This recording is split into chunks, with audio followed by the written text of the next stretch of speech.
Final Fantasy VII Rebirth. Is it a success or is it a failure? Well, if you look online, man, emotions are everywhere. I mean, on one hand, you have a game that is the second highest scored Final Fantasy game in all the games. And there's a lot of them. And on the other hand, you got people looking at these physical sales in 2 countries and saying the game is a major flop. And it's like, okay, from 2 countries that are physical only, and we haven't seen any of the other data, which, by the way, we probably won't, because we'll see that in an investor call or something like that. Who knows? Regardless, you know, I know people have multiple different opinions on everything, but we're going to cover all that. I am joined by Lethal, and we are going to be talking about all Final Fantasy VII Rebirth stuff. We're going to be talking about what we thought about the game itself, how much fun did we have, did we not like parts of it, all that stuff. We're going to go into the sales numbers, what it all really means. There's a lot of stuff that people are kind of forgetting about why certain things are the way they are compared to something like Remake, or 16, or anything like that. And then finally, we're going to be going full spoilers and into part 3 about what we like to see from there and what we can expect to see. So, as always, I've been Talent with Direct Gaming. If you enjoy these type of long discussions and everything, or if you want to see all of our guides on Final Fantasy VII Rebirth, summons, bosses, you name it, full XP, you know, farming, the whole 9 yards, check the pinned comment in the top right corner as well. See that giant playlist. It's been a long one, but regardless, let's get straight into the topic. All right, Lethal, so what's going on, man? It's been a while since you've been in one of the direct videos, even though you're part of the original team and you've always been part of the team. But just wanted to get your first raw thoughts real quick, since you and I have easily put in over 100 hours both into this game. How you liking Rebirth? What are your personal thoughts on it? Alan, is it too soon to call it by game of the year? I think we do no, this. No, it's not. We Because do this every time. We do this every time. And it's like, oh, we do. This is my game of the year. It's like one of the first games of the year. And it's always like, dude, I'm locking it in. This is my game of the year, man. It happens every time, Alan. I know it does. But there, again, I know I literally just asked you to start describing everything, and now I'm already jumping in. But there's something about Rebirth, right? Because if you break it apart, right, and you say, okay, you've got your combat, you got your open world gimmicky stuff, right? It shouldn't work as well as it does, I think, because if you just look at the parts of what the gameplay are, you're like, okay, we've seen open world mechanic stuff, we've seen combat stuff, right? We've seen all this stuff before. But the combination of it seems to really work. And I was telling you this right before we started hitting recording. There's something about the open world where, like, yeah, you got your gimmicky tower things. You've got your go to point A to complete said quest thing or whatever, right? But there is something about, like, not only the rewards you get from completing those, but how it just kind of connects the world and everything. Right. And I know it's going to sound super ass cheesy and everything. And everyone's going to be like, dude, get your head out of your ass and everything. But it just, there's something about, I mean, tell me why a majority of the people that I see online, and I know it's not the majority of players, but the majority of people online talking about this game or who streamed it or recorded or anything like that have spent over 4 hours just in the grasslands alone. Literally. Like, doesn't that say something about the game? I mean, I went around, got into the grasslands, and then I had to get my chocobo. So I got the chocobo because obviously that makes it much faster, obviously. And then I was going around to all the different towers. I was battling where I could. I was getting my summons powered up. I was fighting Titan in the grasslands, all of that stuff. And I was just like, yeah, I'm going to keep going. And then I look back at the map and I'm like, I've literally completed everything. Like, the only thing left to do is to fight the snake at the end of the battle. Like, that's it. That's all I had to do. Cross the swamp, fight the snake. That's all I had to do. Yeah. And then I was like, and I looked at my in-game timer. And I was like, 5 hours and 15 minutes. Okay. Yeah. You know, no, that's totally normal. That sounds about right. I think, honestly, Talon, for people that I've spoken to, it's been the same experience. Like, everyone has gotten into that first section, right? When you finally get into that bit, you finally get into the open world, which is the grasslands. Instead of just like going and just fulfilling, like, or just going right through the main quest line, it seems like the majority of people were already like just dead set immersed into the game and just wanted to do the side content. And you brought up a good point, which is like, what is like making people want to just like, you know, explore these different regions and just sink hours into this open world? And I don't know. Right. It's obviously a combination of many things, right? And probably some things that I'll forget to say or you'll forget to say, and people will chat, maybe be like, oh, you could have brought that point up. Like, I just want to say I think there's just so much that goes into it. And I think it's a mix of things, right? Like, this is an open world in a universe, in a game, right? Where it's in a place where people love this world, right? People love Final Fantasy VII, and I think that's part of it, right? Like if this was like a brand new IP with brand new original characters, that alone is a challenge to get me to want to like sink into that open world. But it already being established into this place, it's like, okay, I'm playing as Cloud in an open world Final Fantasy, VII game. Like this is gonna, I'm already kind of like into it for that. But I think it's the fact that they did what some games sometimes don't always do often, which is giving you a lot of stuff to do in these open worlds. And I'll be honest with you, Talon, I don't know about you, but it was one of those things where I found the intel tower and I was like, oh, cool. Like this is probably what's going to help like show more of the map. And I don't know about you, Talon, I started seeing shrines pop up. I saw what's it called? Like digging sites pop up. I saw like a proto relic quest eventually pop up. And I was like, bro, there's things that just keep popping and popping and popping. There's the battle intels, right? There's so many things that just kept coming up. And I was like, oh my God. I was like, let me just check each and every one of them.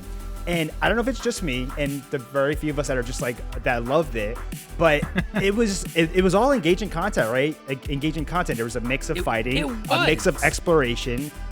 In some ways there are some story tie-ins, especially with like those proto relic quest lines. To get a chocobo, right, for that region. And in my opinion, it's a mix of all of that, right? And then again, you're just playing more with characters that you love. Like at this point, you're playing this game, I'm gonna imagine for the most part you're coming off a remake, and so a lot of people obviously love the remake. So you're just picking that up and you're dumping it into this. Like you just get more time with these characters, right? And it's just kind of like you said it too, the combat, right? This game already kind of like switched up a little bit of the combat, nothing crazy, but they added in some new stuff that they kind of teased with the intermission integrated remake with Yuffie. So they brought back that synergy system, right? And now you're seeing it way more expansive than we saw it there, because everybody I love the mixes, synergy abilities right? And skills. Absolutely love exactly, that addition. Right? And you're getting the folio system, right? And on top of that, Talon, you're getting Queen's Blood, which I know me and you should. I mean, I could go on that. We have to talk about that one.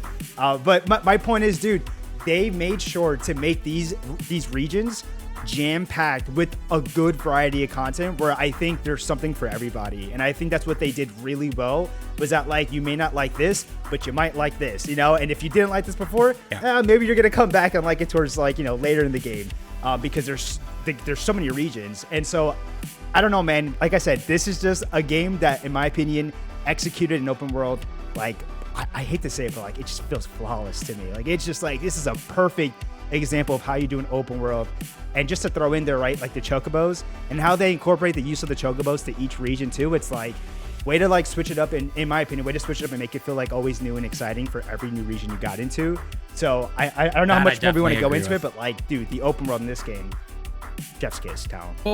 Well, it was, when you brought up that you went to a tower, right, and then you saw the stuff pop up, whether it was a Moogle, site or a dig site or something like that, right? The Moogle one. One thing that, even this is one of the small details I realized in the grasslands itself, was that every tower you go to, right, if you just climbed up the whole tower, right, whether the little connector thing was at the bottom of it, but then you climbed the ladder to go up into the tower, and you always found those boxes, right? What did those boxes hold? They held those Moogle coins, and if you go to the Moogle site and complete that, that gives you more coins to get more skill points for your characters. It allows you to buy more materia and other items, and it all just kind of flows together, right? Coming across those chocobo stops, right? You get those golden chocobo feathers, which you can trade in to help you with the races at the Golden Saucer later on, right?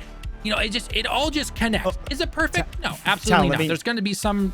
Let me just add in. I just don't want to, because I don't want to forget. I think this was something that they brought in that I didn't expect them to bring in, and I thought they did it well. And correct me if I'm wrong, I don't think this was in remake, but they brought in a crafting system, and they put a very deep crafting system. That was not in remake. So, in my opinion, Talon, you got me clicking triangle on everything I saw on the ground to make sure I collected it. And I think that's another way that they got people to like be really into these open worlds, is like you see a material, right, a resource on the ground, I don't know about you, all the stuff that I wanted to pick it up when I saw it. So, and you mentioned like the chocobo stops, right, getting those golden plumes and using that to either get more outfits for your chocobo, which again, smart way of doing that. And then obviously too, like you're unlocking more Chadley quests when you're kind of completing the rest of these intel things. Like, dude, again, I feel like we can go on this for the whole talk if we really wanted to, because that's just how big. We easily could. Yeah, that's how big it is. That's what you're seeing online, 100%. right? That's what you're seeing online from everyone talking about and everything. Not to mention the fact that, I guess, a little tip here, check out our tips guide in the top right corner, by the way. If you beat the game and then you continue to, play stuff, whether it's get the rest of the summons, go fight the secret bosses or anything, there is an option that you can change if you go into extra options where you can just pick up all the materials on the ground without having to hit triangle all the time, which I think should have been in the beginning of the game, but regardless, I know why it's not. But that is something you can do. Actually, you can turn on the option to just automatically pick things up if you're trying to explore the world still and everything. But I definitely agree with you when it came to like the chocobos, like having the different chocobos for each region. I thought that was really cool. I mean, one of my personal favorite areas in the entire game before we go on to our next topic is, because like I said, we could geek out about this game forever. One of my favorite areas, which is funny enough, was an optional area in the original game, is Gongaga, Zack's hometown. Dude, right? Stop it. I loved so when you enter in terms of the story part of it, right? The main part of you staying there, it's actually not that long compared to the other sections, right? Except for maybe the grasslands. But the story beats, holy crap, they hit, man. You walk into the village, Cissnei shows up, who recognizes Cloud. Yeah. Cloud doesn't know shit because his mind is already gone. Right. It's gone. Like it's gone by that point. The guys go to the Mako reactor. They fight there. Cloud starts to hallucinate Sephiroth, right? Because of, obviously the genes that are not the genes, but the DNA that's in him due to the experiments from 5 years ago. The girls come in, save their asses, and then Cloud goes all Sephiroth on them. Tifa falls into the Mako reactor, gets swallowed by the weapon. She starts to get some of her memories back. Sephiroth is, seen fighting the weapons and everything, or the whispers are and everything like that. And then all of a sudden, you have that, really cool moment where you see Tifa and Cloud really start to connect more and everything, which obviously that's going to have more in part 3, because that's just a relationship. They're building up to that, yeah. They're building it, right? And I was just like, holy shit, chapter 9, we're not even done yet. Like, what the F? And also, like, what happened? Just toss in that was also the reunion between Yuffie and Scarlet, which was like, if you played the remake, the remake intermission. Oh, yeah, calling her the old hag and everything? Yeah, dude, there was so much build up in that point there where it was like, oh, man, we're popping off with, like, it was definitely one of those chapters. One thing I will say is that sometimes, like, some of the major story beats that you wanted to see maybe didn't happen until maybe towards the second half of the game, which isn't an issue or anything. But I mean, there's some of the bigger parts happen a little bit later, and so that for me was just one where it happened, and I was like, finally, like I wanted to see what that would look like, because that for me that was a big moment for Yuffie and obviously for everybody else. But it was just cool story beats for stuff like that. So that was another thing I wanted to add in there. But yeah, dude, Cissnei, oh my god, and how they did that. And that's one thing where I had people ask me, right? Friends ask me, like, hey, like, did this really, like, deviate from the original plot? Like, do you notice that this is, like, a much different thing? And, like, 90% of it's the same, isn't it? And that's what I wanted to say was that, like, and it's not, and there's stuff like Cissnei being added in where it's like, it doesn't really change the main plot and more just adds to it. It just enhances it by giving it, just fleshing it out just a little bit more, but not so much that it's changing anything. And I just want to say, like, the whole thing with Cissnei was really cool to see, because I know, like, a lot of us, like, we all want to know, like, what the hell happened to Cissnei, right, at the end of Crisis Core. Like, right, because Crisis Core, Zack asks her to take care or to watch over his parents, if I remember correctly, right? And then we don't, and then obviously in the original game, she's not in there, which, and again, the whole point of, like, the remake, right? And I still see some OG, players thinking, like, this should just be a one-to-one creation and everything and just be done with it. But I think that would take away from what this remake does right, at least. And again, this is all just personal opinion. You can easily disagree, which is fine. But these games, right, especially 2 here, fleshes out these characters and their relationships so much, right? Yeah. Looking at something like Tifa and Aerith, right? Seeing that connection. I mean, the emotion we saw, obviously, I think we already know spoilers by this point. The emotion that Tifa goes through when she sees Aerith on the ground at the end of the game. Yeah. That has hit her so much. And I love that we got to see them really connect, right? It's almost like Tifa's kind of like an older sister, and they became really good friends and everything. And then to see that happen is like, that hits. Right? Like, I'm not even in the game. Like, that hits. And I was just like, oh, dude, damn, dude, for whatever reason, I mean, at this point, full spoilers, right? I mean, we kind of just said it. We're jumping into this part here, but 100%, dude, at the end of the game, I wasn't sure what was going to hit me for some reason the most. And you know, I don't know if we want to just jump into, well, the whole error scene, right? There's that whole error scene, which from the original game, you kind of know where that would possibly go for this game. And that scene, I thought there's mixed. I have mixed reactions on that scene, but like I said, we'll talk about that. But what really gutted me wasn't even that scene, Talon, but it was Tifa being destroyed. Like, not destroyed, but you know what I mean? Just being so broken by the loss of Aerith. Dude, for some reason, that made me cry the most. And I think it's because the game did a phenomenal freaking job, dude, of this love triangle. Because let's be real, that was kind of like a little bit of like the premise in this game, right? Is that they're a little bit of like a love triangle thing, and kind of what they were kind of like doing throughout the game. And so I love that in that moment, it really solidified to me that, like, wow, they actually did an amazing job of building like this sister relationship between them two, like, because they really were like best friends throughout like this game. And it just was a moment where I was like, oh my God, like that's actually what's making me tear up and like cry a lot, was like seeing Tifa so upset. And it was because, like, you know, she had that like sister like relationship with Aerith, man. And I was like, dude, they did such a good job with these characters. Like, I can't get over, this is definitely like just one of the series where like I always look back at and think like, man, I love these characters, and Remake did such a good job of it. And I just feel like Rebirth just kept that same level of quality and just added more to the dynamic and complexities of the characters. And so like that was just, it was really cool that was actually what really got me, was to see Tifa that upset and to see, like, you know, how she felt from it. Oh man, beautiful. Absolutely beautiful, dude. We'll get and then, like you said, we'll get into the spoiler stuff, because we're gonna go full spoilers at the end and kind of what we want for part 3. But I want to quickly switch gears real quick and talk about some, I don't know if I want to call it discourse online, but that's the only word I can think of at this particular moment.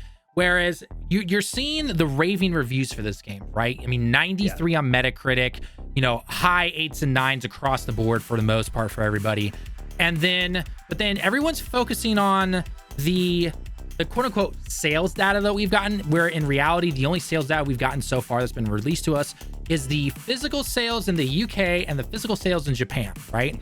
And as of right now, it is stated that the first week in Japan, the game sold, it's like the second or third best selling PS5 game, like in Japan. Like, we're just focusing on Japan physical sales, okay? Which, by the way, right here, got my physical copy, so I contributed to that. You know, it was like 230,000 or something like that, right? And then it talks about how, like, with every single game out in existence, the second week sees a decline in those sales, which makes sense. If everyone's bought the game already, why would you go out and buy the game again, right? Because you're still playing it, you know, for the last part. And then the UK sales were, you know, at a different number. I think there was around 200,000 or something like that. But everyone's saying that this game is like, you know, a financial flop and everything. You know, again, I know there's the whole discourse about, you know, games being too expensive and everything, or, you know, because this was exclusive and all that kind of stuff, which, FYI, that exclusivity for Rebirth is only like 3 months. So PC, you could see it by May or something like that. Who knows? Because again, Square, we've said in multiple videos, Square and Sony have a really close relationship the last 20 plus years. And Sony helps them a lot financially, especially with this game. This is a project. Just going to say that. People don't forget to, you have to know that Sony paid a big bag. Like, they definitely paid a big bag to keep this game as an exclusive. Because I think they even said too that I think even the third game, I think, if I'm not mistaken, correct me if I'm wrong in the comments, but if I'm not mistaken, I think they already said the third game is going to be exclusive too, to some degree. Like, I think Sony just made an all-out game. Yeah, I think Sony made an all-out exclusivity deal for the entire trilogy. It did. But the first game was exclusive for about a year, and then something happened with the Epic Game Store or something like that, where they got exclusive before Steam did. So I don't know if that's going to happen with Rebirth as well. But now we have a lot shorter window, especially because Sony is definitely going more into the PC side of things now, which makes sense. I mean, you got Ghost of Tsushima and all these other games coming out now finally.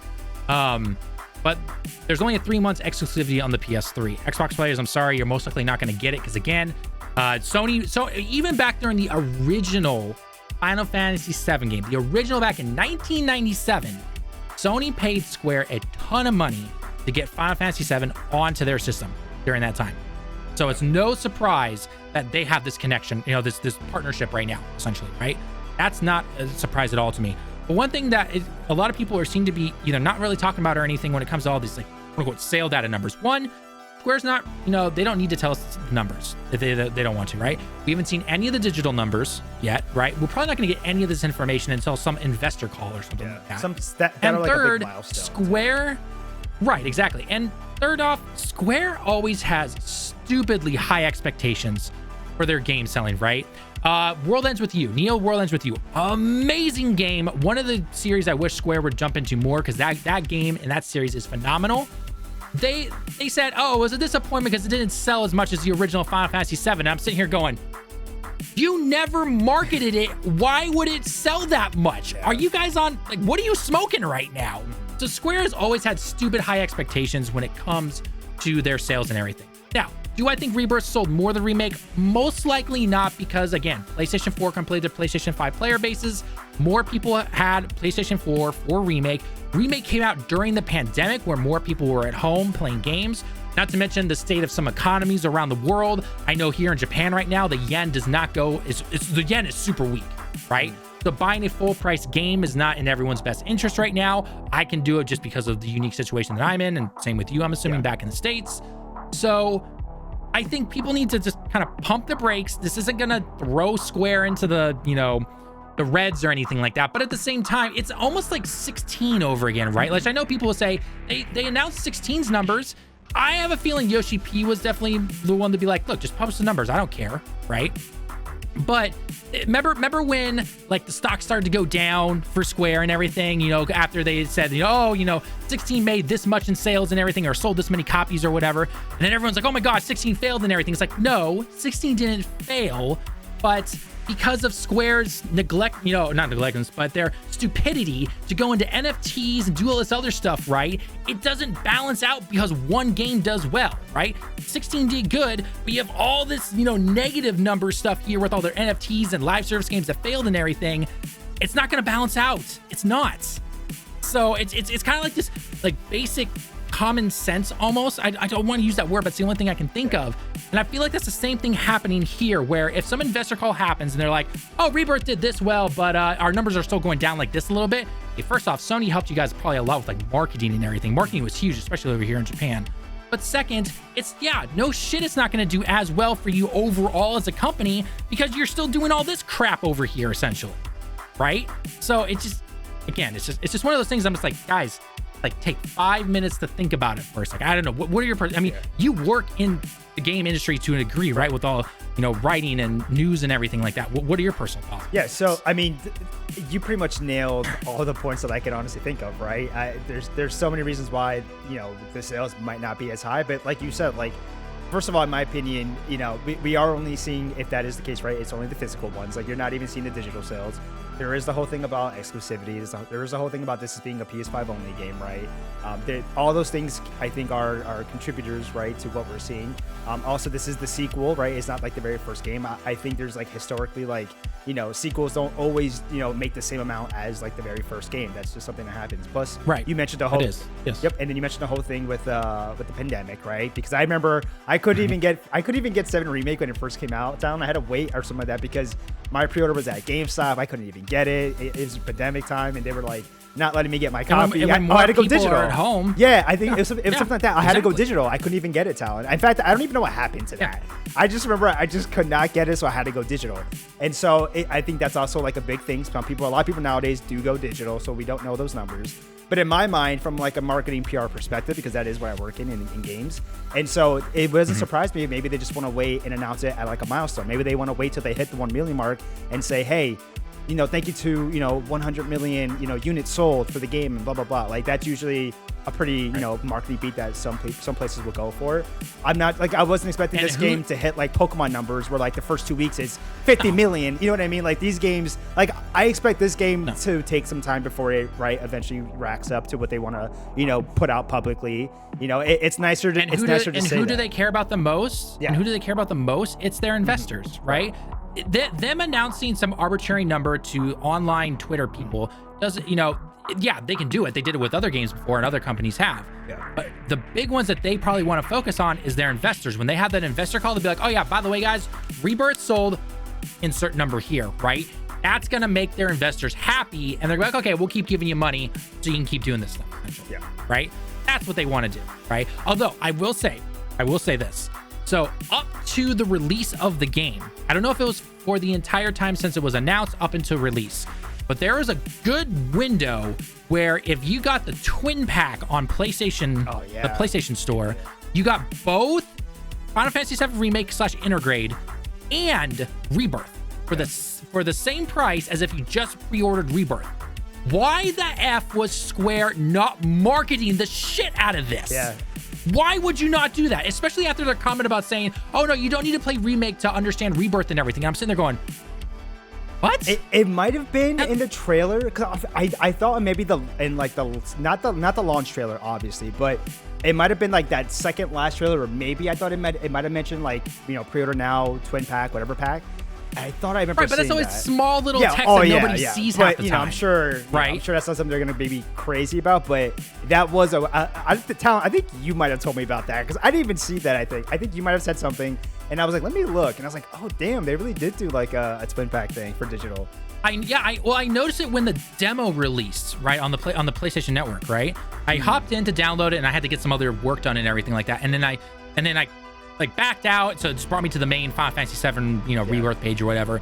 And I scrolled down, and then it said, you know, like all the deals that they have. So, you know, you got your typical bundle, you got your deluxe bundle, and then it had this twin pack, and I'm like, what the F is a twin pack here? And I'm looking at it, and it literally says Final Fantasy VII Remake / Intergrade, Final Fantasy VII Rebirth. I'm like, wait, you get both these games, and I looked at the price. So I looked at the Japanese store first. So I looked at the price, and the same price as just Rebirth, like just getting Rebirth.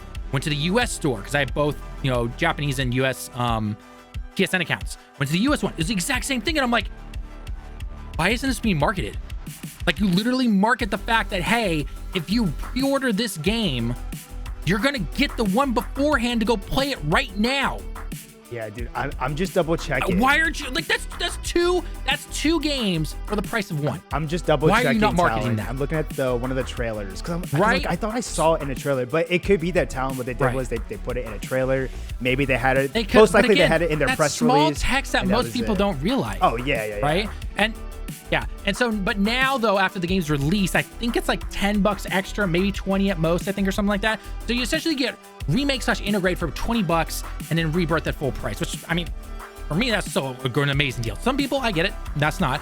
But also keep in mind that PlayStation has pretty good sales most of the time. I guarantee you'll see that twin pack later on for good stuff. But anyway, regardless though, I think some people are focused a little bit too much on the sales numbers when they're not required to tell us or anything like that. Would I like to know the numbers? Yes, absolutely. But that's because you and I are weirdos. We are delved into the gaming sphere of, you know, the news and the numbers and, you know, what does well, what doesn't do well, right? What games are, you know, all that stuff, right? The average consumer isn't. Yeah. Right? Whether it's your friends or my friends, like, most likely they go to work, they come home, they play a game. That's all they do. They don't go onto YouTube. They don't look up articles and everything like that. So, and again, this is a project that has been in the works between Square and Sony for over 5+ years now. And I guarantee you, Game 3 is going to happen regardless, right? Obviously, PlayStation, you know, PlayStation 5 to PlayStation 4, again, we talked about that before. The amount of console numbers are very different, obviously. Will PC, you know, bring that up? I think it will to some degree, but even Remake on PC didn't do it as much. Now, I know it was obviously a much bigger window between releasing on one and releasing on the other. So maybe that 3 months, that's the thing. We don't know if that 3 months is where, okay, now it goes to the Epic Store, and then 6 months is going to finally go to Steam or whatever. Or is it 3 months, which is going to be May, that's when it goes to Steam. Will that, you know, make the numbers grow even more? Who knows? All I know is that with the Metacritic score and, you know, how well people are loving the game and everything like that, it's absolutely worth it. Yeah. And I know it's not worth it to everybody. And, you know, there are people who are just like, it's not the original, just remade with pretty graphics, so I'm not going to play it. It's like, okay, that's fine. I get it. And we'll get into the spoilers here in a second, but I think people are just a little too focused on the numbers right now when they haven't released anything and you're only seeing physical sales. As much as I love physical games and having the physical case and everything, physical sales to your average consumer means jack right now. Like, it really does. Especially when you're only looking at the country the size of California and the UK. Like, that's it. So if you take those numbers together, that's like what, 500K right there? What about the US? What about Canada? What about Australia, New Zealand, you know, the Middle East, all the other European countries? What about them? they don't matter. Like, I guarantee you the game has actually probably sold really well, and it will probably continue to sell just over time, right? That's just gonna happen. I mean, Final Fantasy 15, right? That released on 3 different consoles. I'd say consoles, but PC obviously included in that. And it took a while, but it did grow and it kept selling off really well until recently. So that game sold really well. So no one made a fuss about that game. So I'm just saying, I think people just need to calm down a bit. I swear, every time I see something about the numbers, it's just like, guys, you're leaving out like half of the data that you would expect to see from this kind of I was gonna say, Town, I'll tell you what I can tell you, Town, is that we're getting a sequel.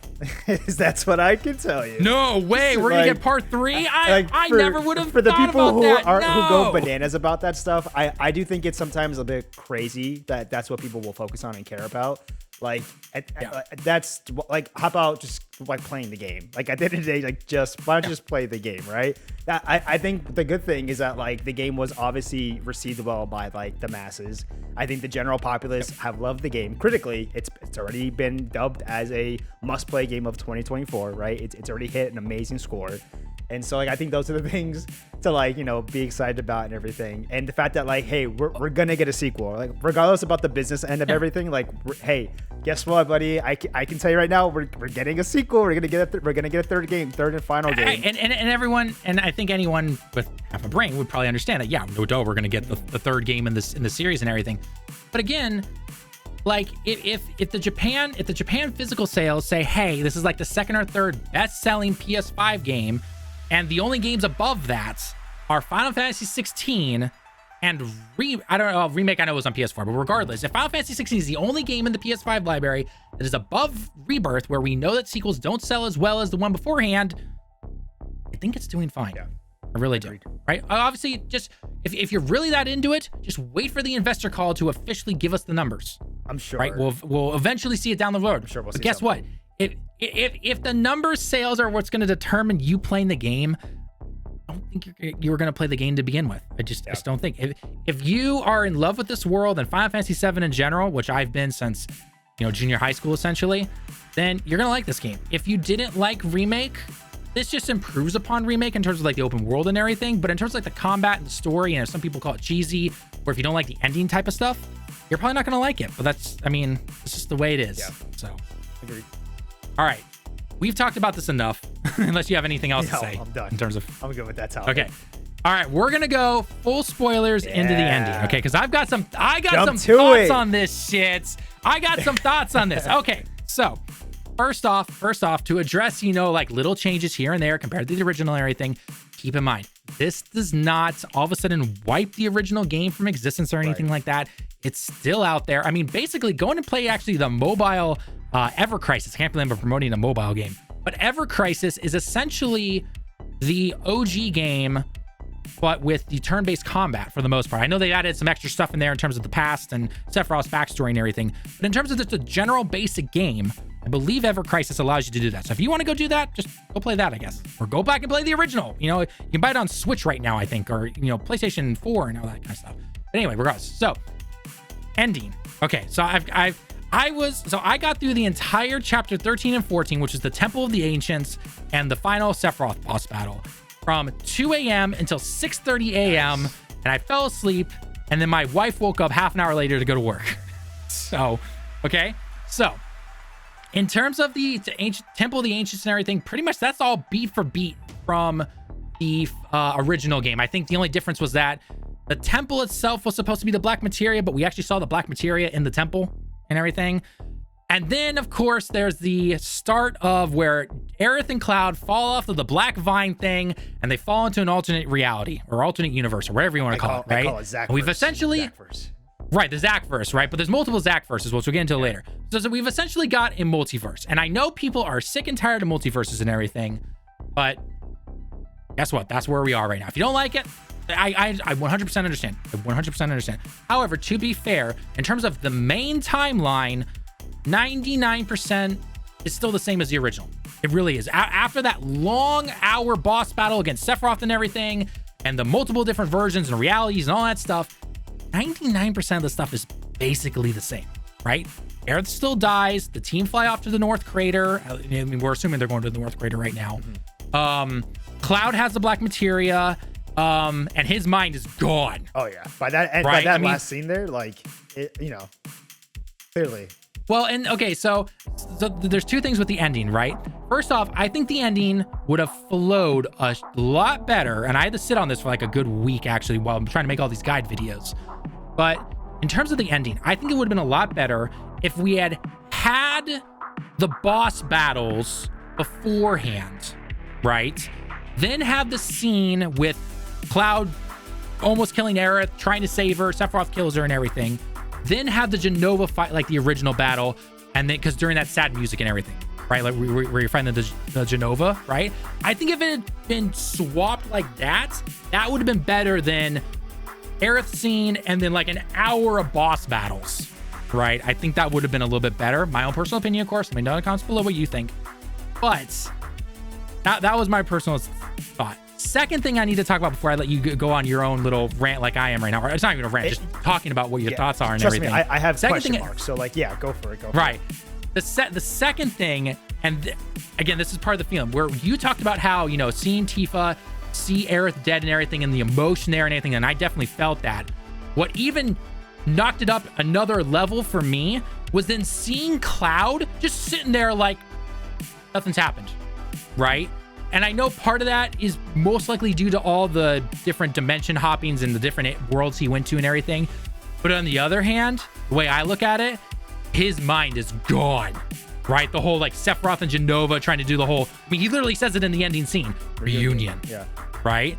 Right. And we all know from the original game, that's the whole point. All their cells are trying to reunite to where the original Sephiroth is at the North Crater, right? We all know that stuff. But his mind being gone like that, I'm like, dude, that for some reason that hit hard when the entire group is mourning, you know, Aerith's death and everything, and he's just like, hey guys, it's all, you know, all okay and everything. I can still see her over here, right. But are you really seeing her, or are you seeing maybe parts of her, and then you're also getting, you know, Sephiroth interference and everything like that, right? All I know is part 3 is gonna hit so hard, especially when Tifa starts to second guess Cloud. And then that's what causes him to hand the black materia over to Sephiroth in the original. And then he falls into the Lifestream. They find him, and then Tifa has to help him piece his life and memories back to back. And I cannot wait to see those scenes, because they really kind of started to set it up here where Cloud and Tifa are really getting close. And, you know, again, which makes sense. That's how they were in the original, right? So part 3 is really going to expand their relationship right there, right? And there's a couple of maybe fan things I would love to see personally, but again, just in terms of their friendship and their relationship together and everything, I can't wait to see what part 3 does. But anyway, I've rambled on long enough. I want to know your thoughts, your questions, all that stuff. Go. Okay. I feel like you maybe have a better understanding of this multiversal crap, because that's where I still get question marks in my head, bro. Is that like I still get questions on some things. And so well, let me see if I can help. So okay, go ahead. Okay. I mean, again, I don't have all the answers because there's still I don't expect questions. a lot of us to have like the direct answers, because it is one of those things where I felt like Nomura went the Kingdom Hearts route and just said, screw it, I'm gonna go ahead and mess with everybody's heads, and no one's exactly sure. Even though he didn't really have. He wasn't like the head leader or whatever of the this particular game. Wasn't it the other guy? It might be Hamaguchi, yeah. But I just feel like I feel like he got some Nomorian you know ideas. They're all talking and everything. Yeah. Oh yeah. Okay, There's no way. I'm sure they got some Nomorian ideas from each other, or you know, they had spoken in all that crap. But it was just one of those things where I was like, man, this could have been a Kingdom Hearts thing, because there's just still so many more questions or whatever. And so I guess let me say the thing that for me, what was like a peak was like one of like the most peak moments in that finale for me, and that was 1,000,000%. I just kept hoping that Zack and Cloud would have a moment together, and Talon, that's all I wanted in this game, for me to make it like an amazing game. We got it. I just wanted them to have that moment, and they did. I will say they did. But man, do I wish it could have been a little bit more fleshed out in terms of like them getting to like really talk to each other. But it's okay. They had their moment where they did get to reunite, and so that to me was just like it was like nail in the coffin, like sealed the deal for like just peak, like up there as like a Kingdom Hearts 2 thing, where like Sora and Riku have that moment, for me, it was like dope, dude. Cloud and Zack got that moment because I'm a big Zack fan. That to me was amazing. Getting to play as Zack more was amazing. I will say one of my only complaints from this game, man, is that you start the game with Zack and you get to play as him. And it bothered me, Talon, that you only get little glimmers of story tidbits with Zack throughout the game. And none of them were like with combat. And that really pissed me off. And it made me mad that at the end, you get to actually play as more as Zack. And I do hope that just means the third game, we get more Zack and more playable Zack at that. But I just want to say that to me was peak as having them together and just going back and forth between Cloud, Zack, the group, and like everybody just taking down Sephiroth. I will say that to me was like the best part of it. And then Talon, it's just the amount of questions I have, Talon. Like one of the things that bothered me, or not bothered me, but I had so many questions on was the Aerith death scene, because when you initially got to it and it initially happened, it looked like Cloud broke through. He fought through the whispers, right? He defied fate again or whatever, and like stopped Sephiroth from killing her. And I was like, yes. I was like, Talon, they're doing it. They're changing fate. They're doing it again, man. We're switching up the plot a little bit. And then Talon, it's like a psych out. And next thing you know, you see blood. And I was confused, Talon. I was like, wait, what is going on? I'm confused. Like, what are we doing? And then I think, right, am I going crazy? Because I might be losing here, but I think this is when it transitions. Is this when it transitions into Cloud and Aerith, right? And then they wake up in what I presume to be just the Zack universe. At this point, maybe there's multiple Zack universes. I'm not even 1000% sure that could be the case, especially when Cloud and Sephiroth have that moment where they're just looking at different timelines, and Sephiroth's just like, hey, blah, blah, blah, blah, timelines, there's all these different realities or whatever. And so, okay, go ahead. Do you want to chime in with that before I keep going? Okay. Go for it. So when I was playing the game, I obviously was recording everything because I'm finishing up the guides for fighting Sephiroth and everything like that.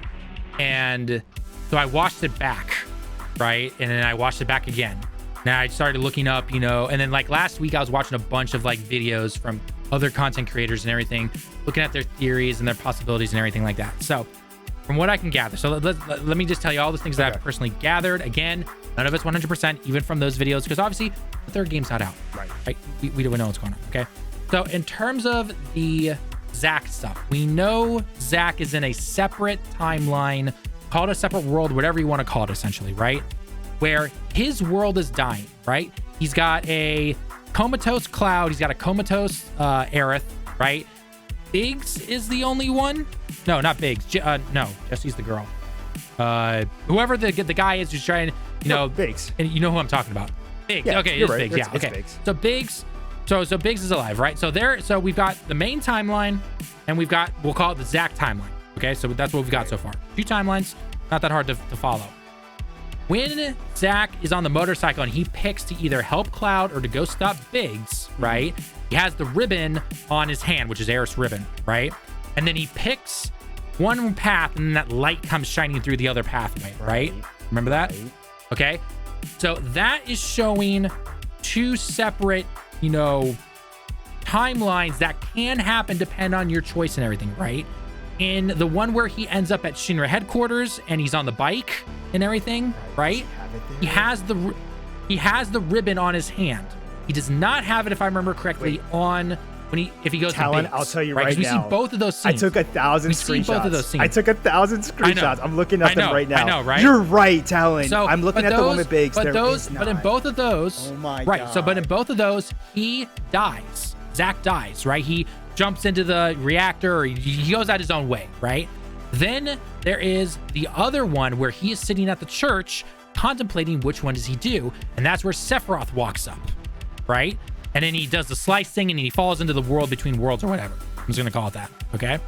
So then when Cloud is on his little quote unquote date with Aerith, right? Which is not actually anything from their memories. She is recreating the scene from where she had a date with Zack, because she's like, this is our date, right? This is our day off and everything like that. Yet when he's buying her stuff, that's exactly what Zack did in Crisis Core, right? We got the ribbon and everything, right? And then when they get to the church, she's like, this is our spot. And Zack's like, Cloud's just like, I've been here once. And she hands him the white materia because our Aerith, the main timeline, her white materia is gone due to the whispers and everything. So this Aerith gives Cloud the white materia, pushes him through the portal. As you see Sephiroth opening the doors, falls through. Our Aerith gets the white materia and hands the empty orb to Cloud, right? So already right there, we've got main timeline. We got the main Zack timeline where he's, alive still. You've got 2 more timelines of Zack where he dies both times based on his decisions. And then you've got another timeline where Aerith is still around, but no one else is. And she gives the white materia to Cloud because her world is dying. She can't do anything to stop it, right? So that's all that stuff right there. Okay. Again, I know it's already getting confusing, right? Dude, it's crazy. Then it is, but it kind of comes back together. But again, there's still a lot of open questions. But anyway, so then all the Sephiroth battles happen and everything. Zack, teams up with Cloud for a little bit, but then gets separated from him again. And one of the key things that Sephiroth is always talking about when he's with Cloud is that these worlds can come together. Right, collide. Right? Collide. We've had multiple. Right, they can collide. Right, they can come back together essentially because that's his plan is an updated version from what the original Sephiroth did. Right, it was summon meteor, absorb the Lifestream to become a god. That was the original plan. Right, now it's to do that on multiple scales, right, on multiple different planets and timelines and everything, and become even more of a god across the multiverse essentially. That's his plan, right? And then to bring it all together so he's the god, right?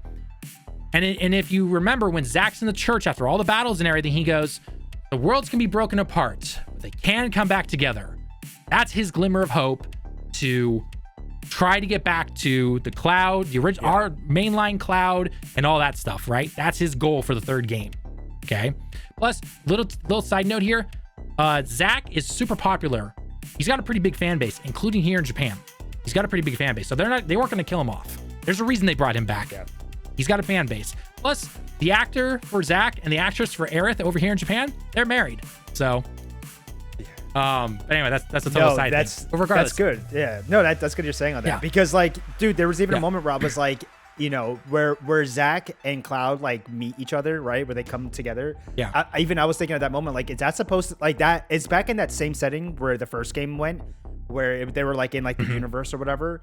And I kept thinking, or whatever. I kept thinking is that supposed to be the shared world or something like that? Is that because it looks like he brought Cloud from his world into that world, and it looked like Zack made his way, or whatever version of Zack made his way through Cloud into that universe or whatever, that world, and right. it's that Sephiroth that's attacking everybody through the different worlds, right? Zack went back to the one world to fight the portion of Sephiroth, and then the rest of the gang fought back in the main timeline, right? That part of Sephiroth or whatever, and then Zack was up in that dimension or world taking on that part of Sephiroth. Which, by the way, I want to say too, if I'm not mistaken, Town, you can correct me, but that Sephiroth, right, that godly figure that almost like the final boss version in the original game, I think that was somewit him, right? If I'm not mistaken. Yes. Is it the one-winged angel form or something like that? I don't know. It's close to it. It doesn't look exactly like it, but it's somewhat similar. It's almost like a pre-stage to it, right. No, and I was gonna say, Town, that's not something you would see at this point in the game either, if I'm not mistaken, right? That is the ending, more towards the ending of the game when they're at their North Crater, I think. Right, it is. So yes, they fight like a one-winged godlike version of Sephiroth. They defeat him, and then Cloud still senses Sephiroth. Right. He goes down into the Lifestream, fights him mano and mano with swords, essentially. Right. So my point is that what we're fighting now, I don't even think that's that version of Sephiroth, right? I think this is the other timeline, or this might be the main Sephiroth that's really just messing with the universe or something. I don't know. The point is I was just that never happened in this part of the game, and so that's them already kind of changing things up a little, changing things up a little bit, and just showing how this game is messing with the timelines and messing with different versions of different characters and everything. Right. So then the final thing to keep in mind is that obviously the White Whispers that we saw throughout the game, they're trying to correct things. Right. That's why we saw the weapons come in early, even though we're not supposed to see the weapons until part 3 of the game. It's the planet, right? I think they described it as that's the planet. That's the planet fighting back for creative. Right. So the weapons were created in the original game. Weapons were created by the planet back when Genova originally arrived. And the whole point of the weapons is to fight against Genova if things ever got out of control. She got trapped / defeated way back then, so they were never summoned, at least if I remember correctly. But anyway, so after the whole fight with Sephiroth and everything, right? Going back to how Aerith is dead, yet for some reason it looks like we defied fate, or Cloud can only see her and everything like that. So there's two things that the way I look at this. First off, when Cloud breaks free and he connects with Sephiroth's sword and Sephiroth doesn't kill Aerith at first, you're thinking, okay, we defied destiny. Things are really going in a wholly different direction, right? Then all of a sudden you see blood on the floor and she dies, right? The same effect that Cloud always has when his mind is starting to really go on him, or Sephiroth's starting to take over, the like static electricity type of thing and black white type of effect or whatever. That happens when you see the blood start to come on the screen and you see the blood on her arm and all that stuff, right? So the way I personally look at it is that is the start of Cloud's mind completely breaking, right? Sephiroth's trying to control him to get the black materia. He just lost Aerith now. And because remember, Sephiroth's taunting him in the entire saying, your emotions aren't real, right? He does the same thing in part 3 in the original game where he, and this is where Tifa doesn't start to believe Cloud, because he's like, you're just a puppet, your emotions aren't real and everything. And Cloud's like, no, I know who I am. And then Tifa starts to second guess it. And that's what puts Cloud over the edge. And he hands him the black materia in the original game, right? So with all that, so Cloud's mind is breaking, like it is breaking, right? Then all of a sudden he sees Zack, right? And then he fights with Aerith against Sephiroth. And then they're all mourning her death, but Cloud's just sitting there like normal. And then he sees like a Force Ghost type of thing, right? I'm just gonna call it a Force Ghost. I know it's most likely the live stream and everything like that. He can see Aerith.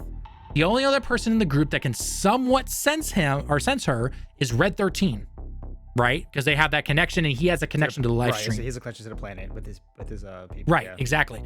But no one else can, right? And not to mention, Cloud sees the rift in the sky, right? So Cloud's mind is like between the speech from Sephiroth, seeing all the different worlds, seeing Zack fighting with Aerith, seeing a Force Ghost of Aerith but no one else can see, seeing a rift in the sky that no one else can see, and not to mention Sephiroth trying to pull at him for the whole reunion thing to get him the black materia. His mind is gone. It is gone. So when part 3 eventually comes out, which I hope is not too long, I have a feeling it's going to be a PlayStation 6. I think it'll be a PlayStation 6 title, just because I think PlayStation 6 is actually coming much sooner than I think I'm thinking. But I do think I could see that being a PlayStation 6 title. Either that, or it's going to be like a very last PlayStation 5 title. It's going to be one of those. It'll be like a remake. It could be cross generation. Oh yeah, it could be a cross gen game too. I could see it could be cross generation because if I remember correctly, when it comes to, because there are still rumors that in 2024 this year, we're supposed to be getting a PlayStation Pro, right? And believe it or not, 2020 is when the PlayStation 5 originally released. By 2027, that's 7 years into a console's life. I could easily see a PlayStation 6 coming out, right? Assuming that the economies around the world are, able to at least do it, because if your average consumer can't buy it, then that's going to suck, essentially. But so I expect that to be in the next few years, because one of the developers made a comment saying, like, thanks to Rebirth, we have a lot of this made already. Right? Like the concept of the open world most likely will somewhat stay the same. They'll change some stuff up here and there. But in terms of like the towers and how you get around the worlds and everything, that's most likely already built. Because right now they've got to build out Wutai, because I know they're going to be focusing on Wutai in the part 3. The Northern Crater, Rocket Town or Rocket City, the one that Sid is from. That's another one. And then the town that Cloud is going to be found in, and then obviously they have like all the little main story beats and everything like that. Do they allow us to go back to all the world, all the areas we saw in part 2? Probably not, but we could. You never know. Or at least a couple of them, right? Maybe we do go back to, the Corel. Maybe Gungaga, but we don't go back to the grasslands, for example, right? Who knows? I can see us go back to Junon, because that giant cannon's supposed to go to Midgard. So, just to say. But anyway, regardless, so they say they're actually much further along. I just pray and hope that they do not go over to Unreal 5. Do not go to Unreal Engine 5. Stay on Unreal Engine 4. Unreal 5 has a ton of issues with it still. Do not go to Unreal 5. Just stay on Unreal 4 like you did with Rebirth. But yeah, so that's all this kind of story stuff that I caught from it. Again, Aerith's kind of like a Force Ghost. So we got the main timeline. So right now, after all the shit that happened within the last battle, we got the main timeline. Aerith's dead, but she is part of the live stream. That's why she says she's going to stop, Meteor, which she does in the original game, right? That's exactly what happens. During that time she was praying, she got wholly off the white materia, but Sephiroth's holding it back. And the whole point is to go defeat Sephiroth so that Holy can work and catch Meteor and everything. So that's happening. That's all normal stuff. That's exactly what happened and everything. Obviously, the whole rift in the sky and Cloud acting the way he is compared to, you know, crying more, that's changed up a little bit. But again, that's mostly part, in my opinion, due to what happened with the alternate universes, seeing Zack. Because now the one interesting thing that I see, part 3 is where Sephiroth tells him originally, no, it was Zack who was there, not you, right? Originally, he tells him that. And then eventually when Tifa helps him out, he realized Zack was there, but he was there as an infantry, right? But Cloud's gonna be questioning that already, because now he's going like, wait, I just fought with Zack though. What the F? I know. Right? Like, what's going on that's here? Stuff that like I would have loved to have seen, yeah. I mean, they're saving it. But that's the thing though. They're saving it, right, for part 3, because now when Sephiroth tells Cloud that's gonna mess his mind up even more. As little less, you know, there's not much to mess up when it's already that crap right now, but that's what's gonna happen most likely, right? At least that's my guess. No, but 100%. And just a thought to go back to your past thing that you were talking about in terms of like the next game development time. One of the cool things that they said about this game was that a lot of the people, if I'm not mistaken, the majority of the people that worked on Remake, they came and worked on the Rebirth project, which was the reason why they were able to get this game out so much quicker. Because there was a lot of people talking about like, holy hell, we came out with Rebirth, which is this massive game, like shortly after Remake. And so I just thought about that in my head. That's something just to toss back out there for that, because I do think, like you said, I think we will get the third game not too much far out, but I do think. Well, and then also keep in mind, obviously, that there's a lot of stuff that they probably took from Remake and is already easy to put into Rebirth. And the same thing is gonna be here, right? I guarantee you the towers and the summons and all that kind of stuff, that's gonna probably transfer over to part 3. They'll probably change up some of the side missions or how some other things are done just based on player feedback. But the majority of that's most likely going to work. And then probably ever since, I'd probably say end of 2023, they've probably been working on or whatever. I'm just going to call it now. I think part 3 is going to be called Reunion. I think it's just going to be called that. But wasn't that Crisis Core? Wasn't Crisis Core Reunion? No, I know, but I'm just saying Final Fantasy VII Reunion. The Crisis Core is called Final Fantasy VII Crisis Core Reunion. I feel like they already used it for that, and they're already, in my opinion, they're already tying that in with this entire trilogy in a way. Maybe they do. I don't know. What other R word? Me and my friends were thinking about it. We were thinking about it. We were like, dude, what would it be? Like, is it? Some people think revenge. I don't think it'll be that, but it's like, what? No, I don't think it's gonna be revenge. I don't know what else it could be. Reunion made the most sense, but then when I was thinking about it, I was like, but in the way they made Crisis Core for that reason, in my opinion, they obviously made that for this game. They wanted people to be familiar with Zack and his story, and so I kind of felt like that's what they did that for. But then it's like, I don't know. I don't think they would want to reuse that. But that is a ball buster that we should leave for the comments. I would love to see people's thoughts. Yeah, what you think? Let's know your thoughts down below. What do you think is gonna happen with the third game? What's it gonna be called? I mean, just all. It sounds so terrible to say. Throw all the R words down there you can think of. But you know what we're talking about. You know what we're talking about. Stop. Oh my God, Talon, I did want to bring up though, because we were talking, because I mean, I feel like we're pretty much wrapped up, like for the most part, but we can conjure up a thing up for this ending. But I did want to bring up stuff like Cisne, because I recall a cutscene. I don't know if it was Red. I don't know if it was Red 13 that made a comment. I think it was him that made a comment that like something's off with her. Like she knows more, because she was able to see whispers, if I'm not mistaken. And they were saying that like that's interesting that she was able to see that. Now I could be wrong, but I'm almost positive they pointed out something about her that she was already kind of like this anomaly a little bit.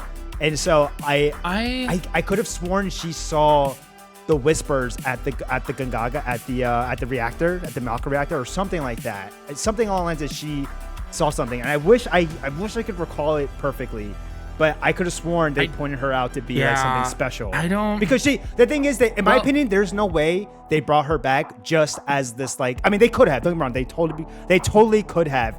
But she very well does have the memories of Cloud, right, with Zack, and she has the memories of Zack, and I just felt like there's a little bit more to her that I'm curious if they'll play into it more in the third game.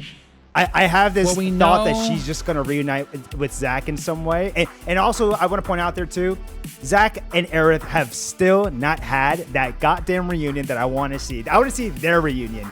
And they haven't had it. And they're definitely getting it in the third game. And the third game is definitely going to be a massive reunion. And I just feel like I brought her up Sisane because I is. feel like they brought her back for a reason, and I had this feeling she will play a part somewhat in the third game. I don't know if it'll be a major part. She's a Turk though, right? So I vaguely remember that Red 13 saying like she's letting out more than she knows. And I originally thought that was referring to the fact that she's a Turk and the memories of Cloud and Zack and all that stuff. It could be. I thought there was something where she saw about the whisper or Whisper. something. I don't know why I'm thinking that. I could be wrong. I know she recognized Cade Sith though, right? Where when they yeah, get there, 100%. she recognizes him instantly, right? And then if you do the side mission where you're going around the Turk training the facilities, right? The proto relics, she comes in and stops them from getting some answers, right? And then there's like that final line where in one of the other ones where she answers one of your questions and it's like, how do you know me? What do you know about Zack? And there's something else that you could ask or something like that. So maybe they bring Sisane for part 3, probably because she's a Turk. So maybe she comes and she kind of helps deal with the weapons. I wouldn't be surprised if she does that. Because we know the weapons are coming in part 3. Yeah. We're definitely gonna be fighting that dragon-like one most likely. I don't know. But it was just a thought. They could. It was a thought in my mind because they've also have done things with other characters like Roche, right? Roche had more of a significance in this game. I thought at first it was just gonna be like this cool play on the fact that he's just like a rival with Cloud, right? But it turns out, he ends up. Dude, I felt so bad for him. But the moment he went into Hojo's lab, I was like, didn't think, Talon, you signed your death warrant. I didn't think that he was going to go that route. I thought they were going to play it as like he was just this rival, and that was kind of going to be like his thing with him. And I thought at the Junon section, I thought that was just going to be the end of it because he just had like this respect for Cloud, and that was it. So I was kind of surprised that he ended up wanting this. I don't remember if it was that he wanted more power, so he went to Hojo to be an experiment, or was it that Hojo used him as like another experiment? I don't recall why he was in that situation. I don't remember the exact, because it's weird because you fight him and he has respect for you. That's what I'm saying. That's why I'm confused. You're in the chair, right? And so I can't remember. I can't remember if he wanted like that Zenkai buff or whatever. But I can't remember. I'm not sure. I can't remember. But the point was, he's still alive at the end of Rebirth. I don't know if you saw, but he's still in the plane. But he is one of the clones, though. He's one of the clones, so keep that in mind. Right. Oh, yeah. I meant like he's still alive, but in that like state where he's just become like another Sephiroth, like, body. And that's how I look at them almost. Like they're just a connection to Sephiroth, a way for Sephiroth to kind of like, get in and out of the worlds. And they just have that thing, that tie to Sephiroth. And then there's also, I'm missing another character. There's that hotel guy from the Greenlands. He got turned into one. Yeah, he was another one. There was also, is that Brodum or think of another character?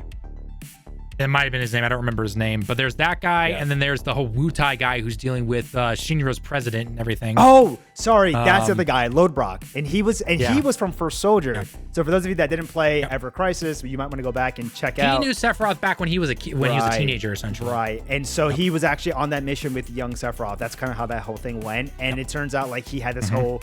I mean, I didn't play that game or that story, and I don't even know if they even finished it, to be honest with you. I saw some cutscenes, and that was it, basically. Yeah, but essentially, right, he just has a whole history with Rufus Shinra, which is really cool because, once again, they're bringing in more side characters to kind of, like, flesh out the plot a little bit more and give you more to these characters and more to the storyline. But I wonder if we'll see more of him because there's already theories that like he might be Cloud's dad. I mean, they kind of have like apparently like they don't have the same hair except for the mom where Cloud got his hair from. But there's some theories that like Cloud's dad went off to war or something like that, and like it's a good chance that it's Lodbrok. But it's this question of like they could have just brought him in just to be like this. Like this plot device for Rufus's character, right? Something that he fears, like a memory of his past that he's not, that whatever. But I do feel like he has a little bit more, right? Because he's just gonna keep coming in and out because of the fact that like he's kind of like just. I don't know. He might just be a thing for Sephiroth, and Sephiroth's just manipulating Rufus by using. Sephiroth's using him to keep Rufus busy with the whole Wutai thing, so he doesn't have to deal with him with the whole Northern Crater and Black Materia and all that stuff. That's what he's doing. Yeah, I'm just thinking he's still gonna, he'll still have more use in the next game possibly. I don't know. At this point, I'm just going through the character roster of new characters that we've been introduced with. The downside to right now is that unfortunately, we got to play the waiting game. Right, we got at least 2 to 3 years until the next game comes out. I'm definitely gonna be. I'm still playing the game, trying to do some of the side stuff and everything. But I definitely will probably, after I'm completely done with this game, go off and play other stuff, come back and probably play this game again. Yeah. And then definitely right before the third game releases, I'm going to play the crap out of this game again. And then the moment whatever the third game is called comes out, you and I are going to know life for sure. You and I are definitely know life. Dude, so much. Just real quick, what were your thoughts on how'd you like Vincent and I mean, not that they had a significant part to the story. I mean, for what they were at, but like for what they were brought in. How'd you feel about his Vincent galleon boss. I love the galleon beast. Yeah, that was so fight. cool. Oh, see, like that's like also like I don't think was in the original. He just joins you, if I'm not mistaken, right? He just joins. Well, because Yuffie is an Yuffie you can actually miss out on in the original game. Sid, I think, joins you no matter what. Same as Cade Sith. Yep. And Vincent is optional. Yeah, he's another.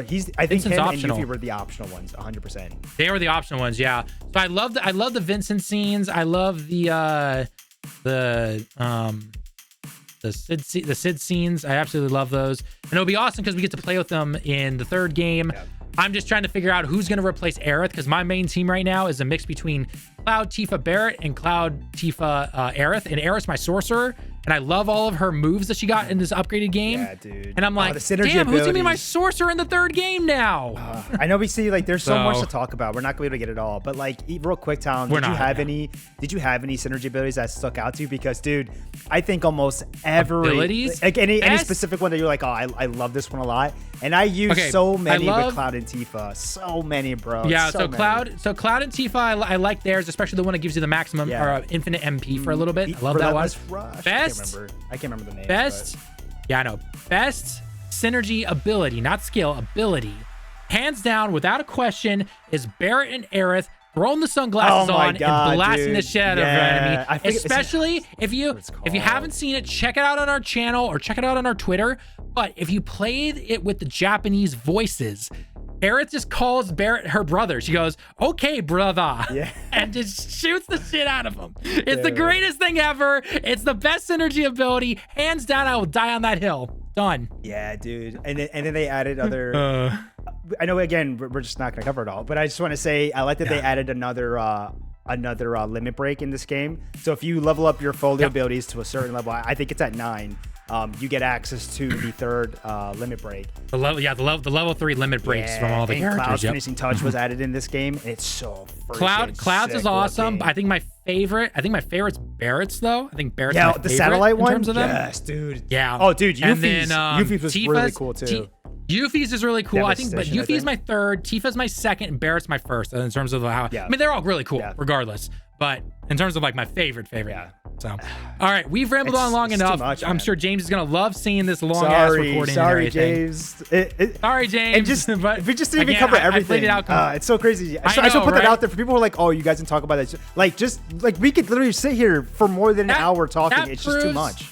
Exactly. That proves how there's so much to talk about, right? Like you and I can jump into a stream, finally get Bobby in here when he's finally finished the game. Maybe we'll do another. And the next thing you know, 3 hours has gone by. We're like, oh, we've covered what, half this game only? So much. Yeah.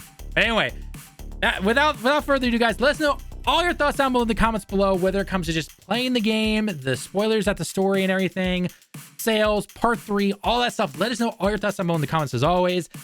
And with that being said, I've been Talon with Direct Gaming, joined by, of course, Lethal here with Direct Gaming, and we'll see you guys all in the next one. Have a great day. Johnny.